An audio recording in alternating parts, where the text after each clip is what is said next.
Hello students, I'm Arvind Kumar, PhD Physics from Suraj School, Rewari. Today we will discuss the next topic, drift velocity from second unit of first chapter, electric current and resistances. So in last video we discussed about the current and types of current. Today we will discuss the drift velocity. What is drift velocity? हमने last video में पढ़ा था किसी भी conductor के through charge carriers हैं वो flow करते हैं, तभी वहां पे चार्ज कैरियर अगर फ्लो करेंगे तो rate of flow of charge क्या कहलाता है, करंट कहलाता है, तभी हम उसको करंट को डिफाइन करते थे। लेकिन यहाँ पे कितनी वेलोसिटी होगी उन चार्ज कैरियर्स की मूवमेंट के लिए, तो उसका डिस्कशन करते हैं आज। तो ड्रिफ्ट वेलोसिटी को सबसे पहले डेफिनेशंस देखते हैं कि हमारी डेफिनेशंस क्या कहती है। कहता है the average velocity with which electron gets drifted or moved towards the positive end of the conductor.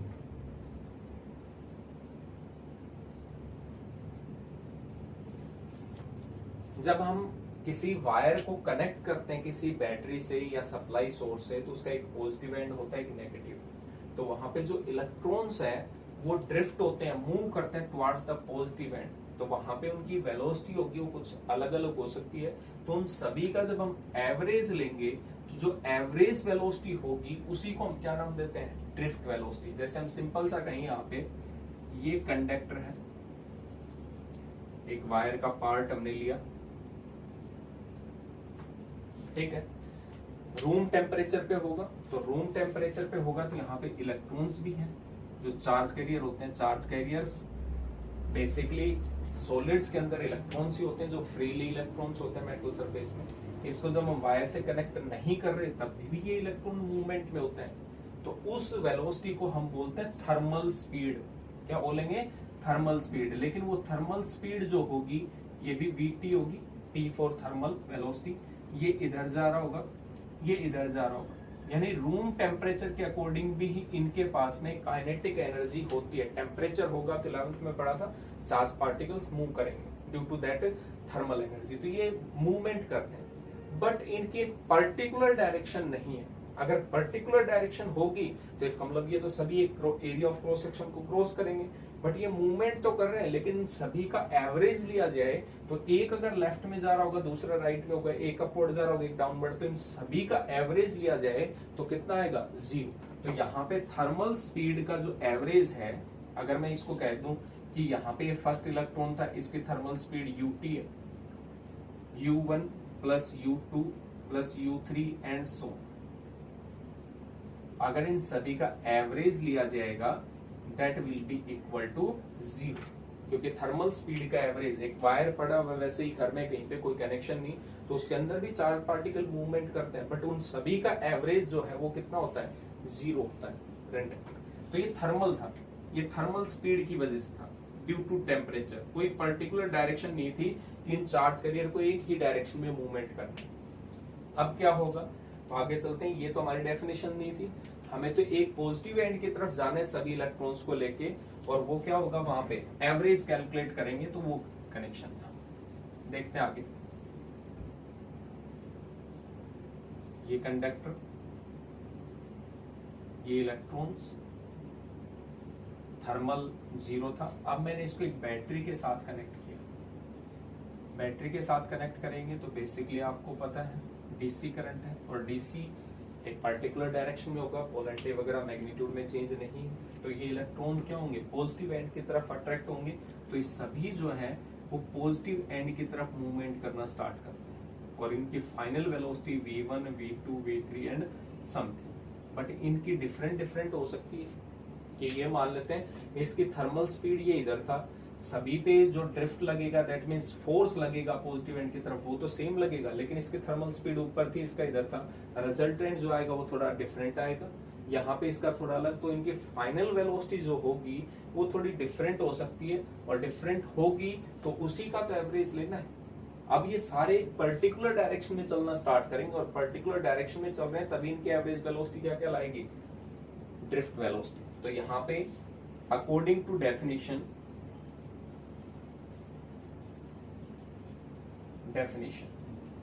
ठीक है, जैसे ही आपने इसको बैटरी से कनेक्ट किया होगा तो बैटरी से पोटेंशियल डिफरेंस कितना अप्लाई किया आपने, V।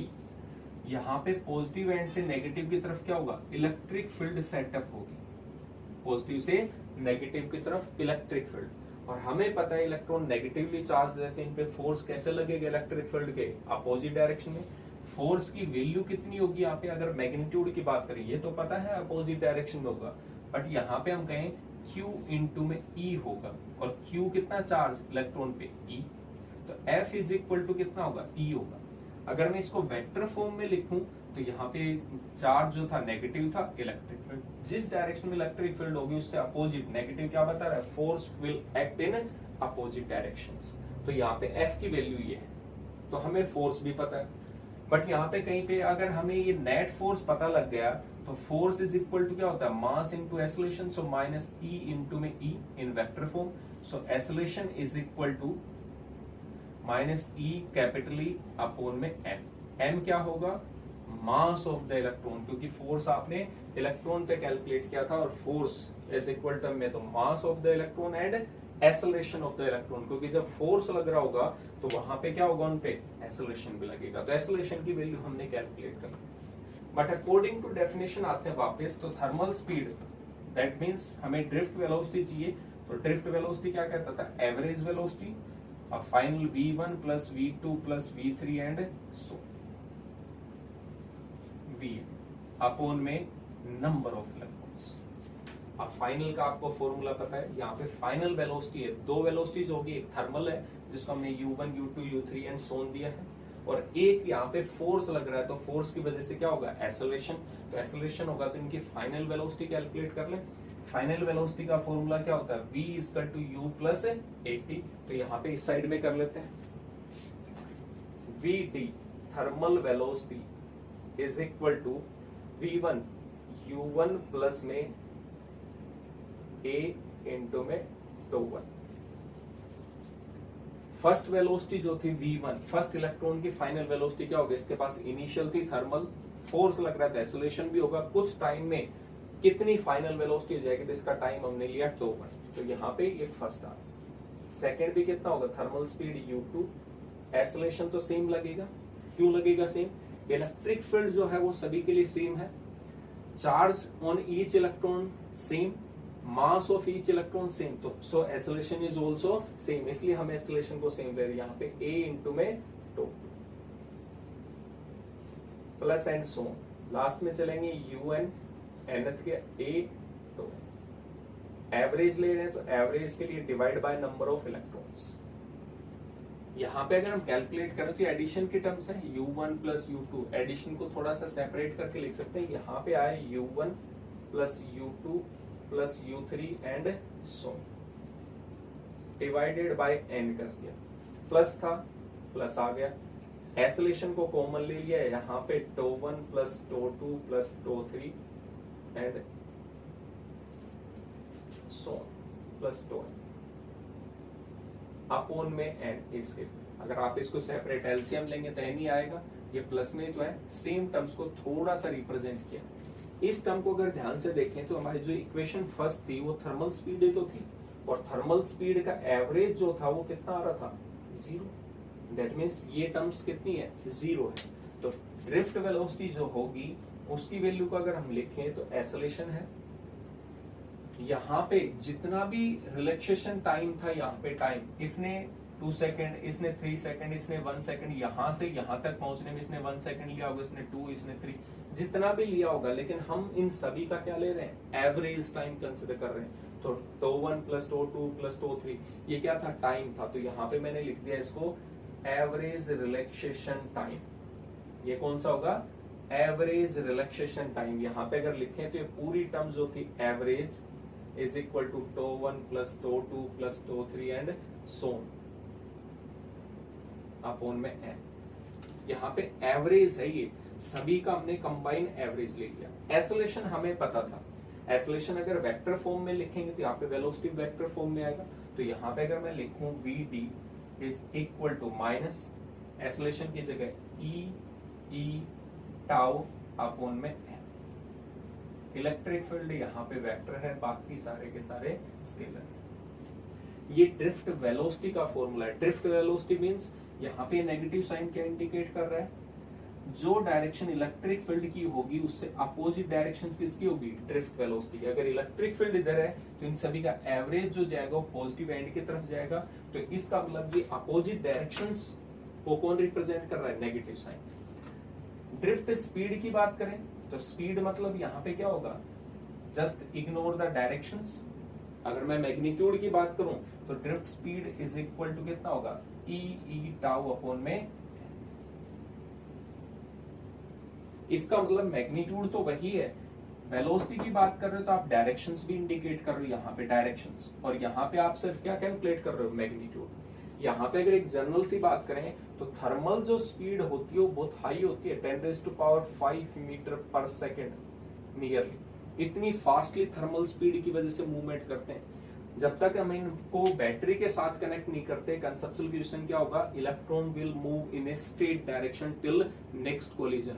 यहाँ पे जब तक आपने अप्लाई नहीं किया था तब तक इलेक्ट्रॉन एक स्ट्रेट डायरेक्शन में मूवमेंट करते हैं, और कितनी स्पीड से करते हैं, 10⁵ मीटर पर सेकेंड की स्पीड से। क्लियर हो गया, तब स्ट्रेट पाथ है। लेकिन अब मैं कहूं कि यहाँ पे हमने बैटरी से कनेक्ट कर दिया तो इसकी थर्मल स्पीड सपोज करते हैं इस डायरेक्शन में है थर्मल, और ड्रिफ्ट फोर्स जो लग रहा है वो इस डायरेक्शन में है, तो इसका मतलब ये कैसा पाथ फॉलो करेगा, कर्व्ड पाथ। कैसा होगा, कर्विलीनियर पाथ होगा, यहाँ पे कर्व की शेप में मूवमेंट करेगा अगर आपने बैटरी से कनेक्ट किया तो। और जब यहाँ पे ड्रिफ्ट स्पीड हम कैलकुलेट करते हैं तो बहुत स्लो आती है, लगभग 10⁻⁻⁴ मीटर पर सेकेंड। अब आप कहोगे सर ये 10⁻⁴ का मतलब 0.0001 मीटर पर सेकेंड है, हाँ सेम है। तो इसका मतलब तो आप कहोगे कि सर ये इतनी कम स्पीड है, तो हम तो स्विच जैसे ही ऑन करते हैं इंस्टेंटली लाइट ग्लो हो जाती है। तो इसका मतलब यहाँ पे इसको हम इस तरीके से एक्सप्लेन कर सकते हैं, एक पाइप लिया, बिल्कुल खाली पाइप था, टैप पे कनेक्ट किया, टैप को ओपन कर रहे हैं, अब दूसरे एंड पे जब पानी आएगा तो कुछ टाइम कंज्यूम करता है, ठीक है। अब बात कर रहे हैं हम कि पाइप को हमने ऑलरेडी फिल्ड किया हुआ है, पहले से भरा हुआ है, अब टैप पे लगाया, ऑन किया टैप को, जैसे ही टैप में एक साइड में पानी इंटर करता है दूसरे साइड में क्या होता है, आउट होना स्टार्ट कर देता है। सेम कंडीशन वायर की होती है, स्पीड भले ही कम है लेकिन वायर में स्विच से लेके और जहां तक हमें सप्लाई पहुंचानी है बल्ब तक पूरा वायर है कंडक्टर, सभी के पास में फ्री इलेक्ट्रॉन्स है एटम्स के पास में, और फ्री इलेक्ट्रॉन से क्या करते हैं, जैसे ही आपने स्विच को ऑन किया, इसका मतलब आपने एक बैटरी से कनेक्ट किया है, तो सभी पे एक पर्टिकुलर, जो रैंडमली जा रहे थे उन सभी पे एक पर्टिकुलर डायरेक्शन में क्या होगा, मूवमेंट स्टार्ट होगी। यानी आपने उन सभी को एक डायरेक्शन प्रोवाइड कर दी, तो यहाँ का यहाँ पे नहीं पहुंच रहा होगा उस मोमेंट पे, यहाँ का जस्ट जैसे ही एक स्टेप आगे बढ़ेगा, यहाँ पे जो एंड था वो यहाँ पे, जितने इलेक्ट्रॉन इस पॉजिटिव एंड पे आएंगे उतने ही नेगेटिव से वापस, यानी कंसंट्रेशन रिमेन्स सेम होगी। तो इसलिए जैसे हम बल्ब स्विच को ऑन करते हैं बल्ब इंस्टेंटली ग्लो हो जाता है, फील्ड पाइप की तरह। इलेक्ट्रिक फील्ड की बजाय अगर मैं कहूं इलेक्ट्रिक फील्ड में, और हमने एक रिलेशन देखा था इलेक्ट्रिक फील्ड कितनी होगी, तो आपने कहा कि इस एंड और इस एंड के बीच में पोटेंशियल का डिफरेंस कितना है, जितना बैटरी का था V, अगर इसकी लेंथ हम कंडक्टर की मान लें L, तो इलेक्ट्रिक फील्ड का फॉर्मूला E = -dV अपॉन में dr होता है। तो इलेक्ट्रिक फील्ड को हम कितना लिख सकते हैं, पोटेंशियल डिफरेंस V था, V m था और लेंथ, तो पोटेंशियल डिफरेंस की टर्म्स में ड्रिफ्ट वेलोसिटी का ये फॉर्मूला होता है। तो that is the expression for drift velocity and it is very important, so please try it and consult, remember this formula in next relation we need it। तो drift velocity के बारे में आपको थोड़ा सा अंदाजा लगा होगा, आप इसकी प्रैक्टिस कर सकते हैं। Thank you.